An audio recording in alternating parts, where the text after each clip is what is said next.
Hey everybody, welcome to my channel Geology World and today we are going to start the chapter 3 Interior of the Earth। इस chapter में हम पढ़ेंगे कि अर्थ किस चीज़ से बना है, किस मटेरियल से बना है और कितने लेयर्स होते हैं अर्थ या जिस लैंड पे हम रहते हैं उस लैंड का कंपोजिशन क्या है, उसके अंदर क्या है, हमारे प्लैनेट अर्थ के अंदर क्या है।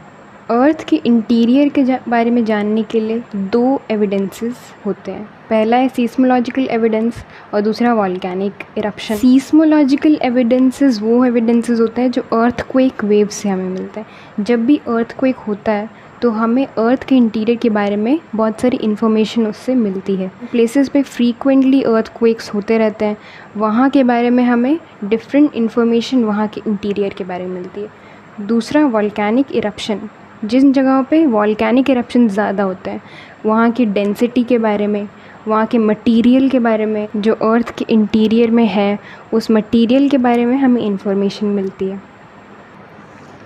Now what are the layers of the earth?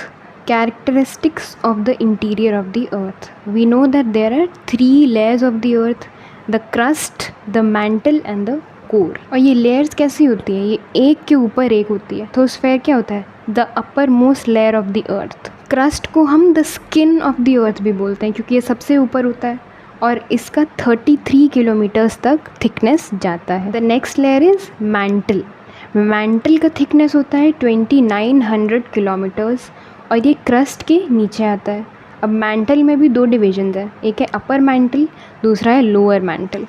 Asthenosphere कहाँ पाया जाता है? ये मैंटल में होता है। उसमें भी अपर मैंटल का जो 400 किलोमीटर तक पार्ट होता है उसी को एस्थेनोस्फेयर बोला जाता है। Now the third layer is core. अब कोर जो 2900 किलोमीटर्स के नीचे का सारा पार्ट होता है उसे कोर बोला जाता है। कोर में भी आउटर कोर होता है और उसके बाद इनर कोर होता है। इनर कोर जो होता है वो सॉलिड होता है और जो आउटर कोर वो लिक्विड होता है। नाउ ये जो लेयर्स होती है ये डिफरेंट होती है एक दूसरे से, टेम्परेचर के मामले में, डेंसिटी के मामले में, प्रेशर के मामले में, और जो अर्थक्वेक के वाइब्रेशंस होते हैं वो भी अलग अलग होते हैं इन तीनों लेयर्स में। नाउ फर्स्ट इज़ टेम्परेचर, कि हर लेयर में टेम्परेचर कितना होता है। अब जैसे जैसे हम अर्थ के इंटीरियर में और अंदर तक जाते जाते हैं टेम्परेचर और बढ़ता जाता है। हर 100 किलोमीटर की डेप्थ पे 32 डिग्री सेल्सियस ज़्यादा टेम्परेचर होता है। तो अगर हम डेंसिटी की बात करें तो डेंसिटी इनर कोर की ज़्यादा होती है आउटर कोर से, इसलिए इनर कोर सॉलिड होता है और कोर का जो टेम्परेचर होता है वो 2900 डिग्री सेल्सियस होता है। दूसरा पॉइंट है डेंसिटी। अब डेंसिटी भी डेप्थ के साथ जो होता है वो इंक्रीज़ करता है। नाउ न्यूटन्स लॉ के हिसाब से जो 5.5 की अर्थ की पूरी डेंसिटी होती है, अर्थ का टोटल डेंसिटी 5.5 का होता है। जो अर्थ का अपर लेयर होता है उसका डेंसिटी होता है 2.7, उसकी नीचे के लेयर का डेंसिटी होता है 3.0 या 3.50, और फिर जो सबसे नीचे कोर का डेंसिटी हाईएस्ट होता है विच इज़ 11 to 12 और इनर कोर का 13 to 14 तक होता है। नाउ प्रेशर भी लेयर टू लेयर और इंक्रीज़ होता जाता है क्योंकि हैवी मटेरियल्स इनर लेयर्स में होते हैं और जो प्रेशर होता है वो भी बढ़ जाता है इनर लेयर्स में। अर्थ के सेंटर का जो प्रेशर है वो 3500 किलोबार्स तक होता है। Now vibration of seismic waves. जो सीस्मिक वेव्स होती हैं वो क्या होती है? Earthquake waves. ये भी इम्पॉर्टेंट सोर्स होती है अर्थ के इंटीरियर का इन्फॉर्मेशन लेने के लिए।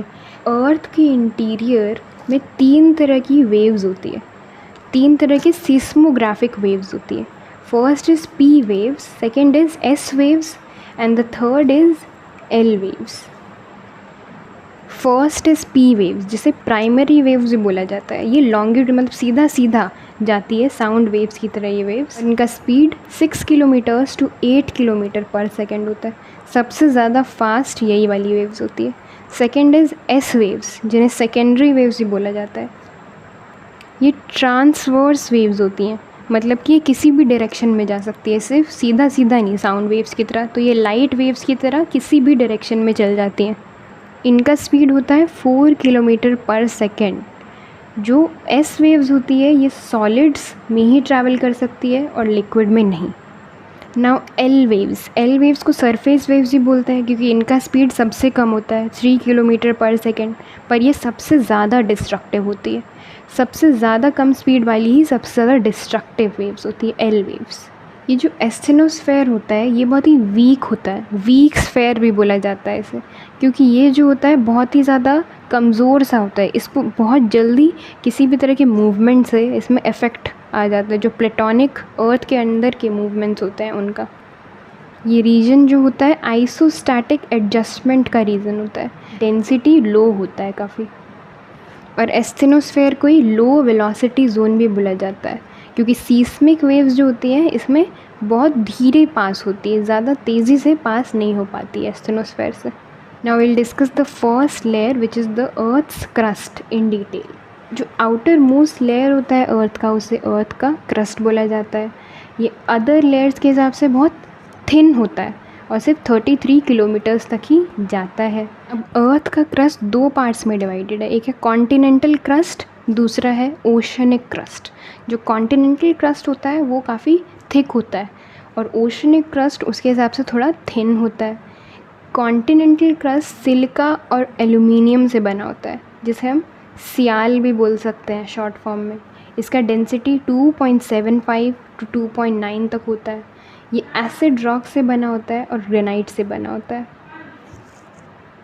ना ओशनिक क्रस्ट की डेंसिटी कॉन्टिनेंटल क्रस्ट से ज़्यादा होती है। वाटर की डेंसिटी तो वैसे भी ज़्यादा ही होती है, 2.9 से 4.75 तक इसकी डेंसिटी होती है।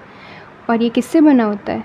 ये बना होता है sima, which is silica and magnesium, primary basalt and basic rocks होते हैं। Now what is Conrad discontinuity? जो सियाल होता है और सीमा होता है जो कि कॉन्टिनेंटल क्रस्ट और ओशनिक क्रस्ट होता है, उसके बीच में एक प्लेस है जिसे हम कॉनराड डिसकंटिन्यूटी बोलते हैं। इसके बीच की लाइन या लेयर को कॉनराड डिसकंटिन्यूटी बोलेंगे। अब जब हम क्रस्ट से मैंटल में आते हैं तो सारी चीज़ें बदल जाती हैं। जो डेंसिटी, टेम्परेचर, वेलोसिटी और जो सीस्मिक वेव्स का वाइब्रेशन है, सब कुछ मैंटल में आते आते बदल जाता है। Now what is Moho? Moho होता है मोहोरोबिक डिसकंटिन्यूटी, जो कि मैंटल और क्रस्ट, जो क्रस्ट और मैंटल के बीच का लेयर होता है उसी को मोहोरोबिक डिसकंटिन्यूटी बोलते हैं। मोहो डिसकंटिन्यूटी पे जो वेलोसिटी होता है पी वेव्स का, प्राइमरी वेव्स का, वो 6 से बढ़ के 7 हो जाता है। 6 किलोमीटर पर सेकेंड से बढ़ के 7 किलोमीटर पर सेकेंड हो जाता है।